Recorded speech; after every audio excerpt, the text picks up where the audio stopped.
First of all, COVID-19 has presented many changes and challenges for everyone.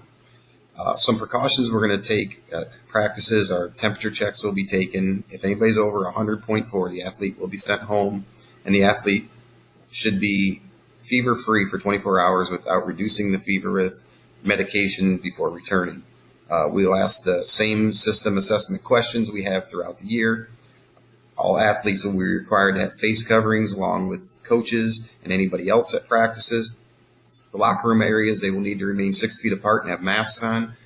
And then we will not allow high fives or chest bumping, etc. Social distancing will be enforced. We will require them to be 6 feet apart in all areas. Every athlete will need to bring their own water bottle for hydration. There'll be absolutely no sharing of equipment or water bottles. Our equipment here at Edison High School is sanitized on a regular basis. Any updates we have on athletics will be posted to our social media, the Facebook and Twitter page that I utilize, also through emails through Final Forms to parents, and also our coaches will use their team apps and also email through Final Forms. Spectators, each event will comply with the limitations set forth by our governor and the Ohio Department of Health, and we will comply with the Erie County Health Department for those regulations. Participants will be given vouchers for home and away events that will allow family to purchase tickets and or attend events. All spectators are required to wear masks at all events, and along with staying 6 feet apart from other families. And as always, we are not allowing congregating before, during, or after contests. At competitions, we will follow the recommendations, like I said, of the OHSAA and the Erie County Health Department for all competitions and games. Limitations on number of spectators requirements to attend these events will vary from sport to sport. I am being told that they might increase that this spring. That was just 15% of our fixed seated capacity for all of our facilities previously, but I'm being told that might be increased, and we will communicate that as we get updates. If you have not filled out anything on Final Forms, it's our online form system. Everybody should be familiar with this by now. You will fill out all your forms via that portal of Final Forms. Parents and students need to log into the accounts and sign where necessary on those online forms. Also, be sure to have them sign up for the activities and sports that they plan on participating throughout the year. That will allow us to generate our participation rosters. Now to get into some of the same things that normal things I would say that we go over every year that we're required to by the Ohio High School Athletic Association. Why interscholastic athletics? It complements your school experience. It fosters a sense of community and teaches those lifelong lessons of hard work, teamwork, citizenship, responsibility, and discipline. And it helps prepare you for the next level in your life to become a responsible citizen in our communities. Participants in interscholastic athletics, it provides a well-rounded experience that includes a multitude of extracurricular activities. It's not a right, it's a privilege. Getting into eligibility, first and foremost, you must be enrolled in Edison local school district. You must pass 5 credits in the preseason grading period and have a 1.0 GPA. Parents must live in Ohio.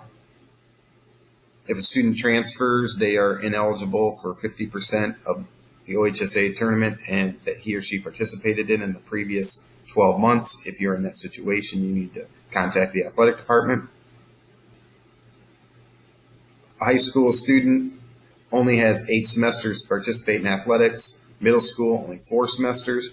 All incoming 9th graders must receive a passing grade in the minimum of 5 subjects. The age requirement, that has not changed. You're ineligible when you turn 20 at high school and middle school, 15. You can't be 15 prior to August 1st. You must be in attendance by 9:44 to participate in after-school activities, practices, and or games. Do not drop a class without checking with myself or Mr. Goodwin. You must have the proper paperwork filled out in Final Forms, which is current physical, the OHSAA form, the emergency medical form, our coaches' rules and regulations form, the concussion form, and Lindsay's Law. Our weekly eligibility policy. This has been probably the most misunderstood concept since I've been here. Our weekly grading period, teachers are required to turn in grades every Tuesday, by every Tuesday morning. Then we receive those grades and then compile a list of those people that have lows. A low is considered a D or an F in a particular subject. So, for example, if you are getting a D in chemistry, you'll be on a list. If you keep that D in chemistry, you'll continue to be on that list, but you will not be ineligible. You will have to sign a form acknowledging that you have a D, which is provided by our coaches and then turned into my office. So in using that example, if I have a D in chemistry this week, my coach will come up to me and tell me that you realize you have a D and you have to sign the form. If the following week that turns into an F, I become academically ineligible. And it is for the following week. So if I received the F next Tuesday, I would continue to participate all through next week, and then the following Sunday, I become ineligible Sunday through Saturday. If you have any questions on this, you can contact the athletic office or contact Mr. Goodwin, and we can be glad to sit down and explain it to you. Athletes also have an ability to appeal this, and those appeals all go through Mr. Goodwin in the principal's office. They can get the forms in my office to be eligible that week. And things that we grant the waiver for typically are kids that maybe just it's a failed test, it's one grade, it's not a consistent pattern, and we may grant them a waiver for the following week and so forth. So once again, if you do not understand that policy, then you can contact my office. Summer school cannot be used to substitute for failing grades. You'll be ineligible to compete if you compete in a non-school team during the same sports season. For example, if we're talking about the spring, you cannot compete in a travel softball or baseball team while being on one of our high school teams. The season has to totally be completed before you try out. You can't, if we have 2 or 3 games left in the middle of May and there's a tryout May 10th and we have games on the 12th and the 14th, for example, they cannot try out. They cannot be contacted by those coaches and do anything with those coaches until our school is completed. If you have any questions on that, once again, let us know. It's pretty severe penalty if somebody would participate. You have to forfeit all the games that person participated in from the point that they participated with that non-school team. And if you're in the tournament, you would get removed from the tournament immediately. So please do not do that. Wait to go on your travel teams. The typical question I do get is, I'm in baseball, can I play AAU basketball in the spring before the season's completed? And the answer is, as long as that's okay with your coaches, yes. There's nothing eligibility-wise with the OHSA that prevents us from doing that. Expectations, these we go over every single year. We expect good sportsmanship from our kids and our parents. Our fan behavior has gotten much better, and we expect support for our coaches and our players from our parents. Set the example for your child. We are examples for them, and they usually follow our lead in regards to these different categories. There's no doubt we do expect more of our athletes and of people in the stands. So just be mindful of that. Support our athletes and our program and our coaches. We do expect our athletes also to be leaders of their programs. If they get in trouble in the community and we find out, there might be a consequence depending upon the severity of the trouble, whether it's vandalism or something of that nature. Some things that we've dealt with in the past, that we've had to discipline kids and had them sit out contests. So like I said, we are not bashful about the fact that we do expect more of our athletes and expect those to be the leaders in the school, and typically in most situations they are. We want them to be role models for our younger kids also, and also along same lines, I did say that earlier, let's be role models for our student athletes also. Chain of command, just communicate with your child. Have the player talk with the coach if they have an issue. If they don't feel comfortable, maybe the parent meet with the coach, with the player, and then the next step would be with myself and a coach if they've already met with that and the problem has not been resolved. I would say typically if we get to that point of the parent, player, AD, and coach meeting, most situations I think we come to a common ground and move forward and try and move in a direction where it helps the student athlete and the program. But if you want to go on, that's to the principal, that's fine. And I have no issues with that. But I think that most problems and issues can be head off if we meet and communicate as player, parent, AD, and coach. And like I said, if it doesn't get satisfied with that meeting, then go to the principal, then to the superintendent, then to the Board of Education. And this is all outlined in the communication guidelines that are in your packets. Schedules and communications, this has not changed. We use Schedule Star for our scheduling program. You can receive updates on cancellations, and this is usually helpful in the spring in particular. We use the school Google Calendar and update that also on a regular basis. So, you can use that to see if games are canceled, times, and so forth. I won't say we haven't made minor mistakes, but, if there's a question, once again, call my office. We also utilize Facebook and Twitter for different updates. I will say that the majority of the time I put cancellations and stuff initially on Schedule Star. I changed that initially and then moved to Twitter and Facebook and try and get that communication out. And I also will try and utilize Final Forms a little bit with this year going to Final Forms with some emails. Important dates. Spring Picture Day is March 16th, 2021. That's a Tuesday. We will not be allowed to do group pictures as of yet due to the COVID policy and regulations for some of the photographers. Schedule and forms will be distributed as we get them. The SBC track meet is at Port Clinton High School on May 14th. Field events and prelims are on May 11th, also at Port Clinton High School. And then SBC is for tennis is at Port Clinton High School also. So Port Clinton's going to be pretty busy here in the spring. School issued equipment, they're responsible for all those items that are lost or stolen. So please make sure they take care of them. Do not use fabric softener on those uniforms. The best thing to do is to wash them and hang dry them. Eligibility Center. This is for anybody that's interested in Division I or Division II. They need to sign up with the Eligibility Center. I've helped students do that in the past. So if there's questions, they do have to do it themselves. There's nothing really I can do other than help walk them through it or walk a parent through it. And I'd be glad to assist in that. So if they're interested in Division I or Division II athletics, just make sure you do that early in your career. And then also make sure you take the ACT and SAT. And usually it's now offered in their junior year now, but I would say take that multiple times because there is a sliding scale for eligibility based on your GPA in order to be eligible for NCAA.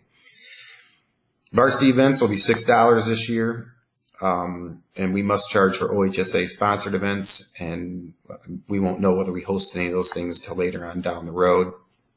No passes and are accepted this year and or for the OHSA sectional games. The Athletic Boosters asked me to talk a little bit about their mission. Just get involved with the Athletic Boosters. They provide a lot of equipment and now necessities due to we've lost a ton of revenue in the athletic department for our student athletes, and we wouldn't be able to provide the type of atmosphere and facilities and equipment and I guess total experience for our kids without the boosters. So I know they're going to be doing concessions at track events. So if they do ask, please sign up for some of those. They're also doing the melon ice cream sale March 20th and March 21st.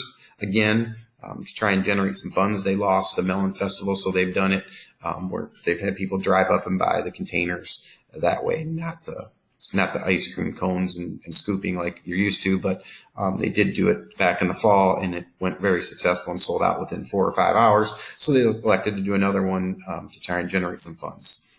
And then the nominations are usually in May for those offices if you are interested in getting more involved. Sports medicine, our athletic trainer is Rob Kunish. He does a great job. Just communicate injuries and things to Rob. He's here 5 days a week and at all events, unless there's something going on that he cannot be there. And usually he tries to find somebody else to cover for him. Here's our sports medicine team that he consults with on a regular basis. Dr. Grant has been the head team physician, and there's Dr. So and Dr. Ruggles are people that he's consulted with also. Our strength and conditioning coach is Troy Delamater. He's here 4 days a week. This, I do believe, is his third year here. And our goals are to decrease potential energies and maximize our potential performance by increasing strength. And he's done a fantastic job. He gives our students, athletes, a tool to succeed on the field and some tools that they can utilize later in life also. So, once again, if you have any issues with those kind of things, if questions about how to rehab, Rob and Troy are great resources, and they both are at a lot. Troy's at a lot of our events also, not required, but Rob is at all of our events. So, just communicate with those two individuals.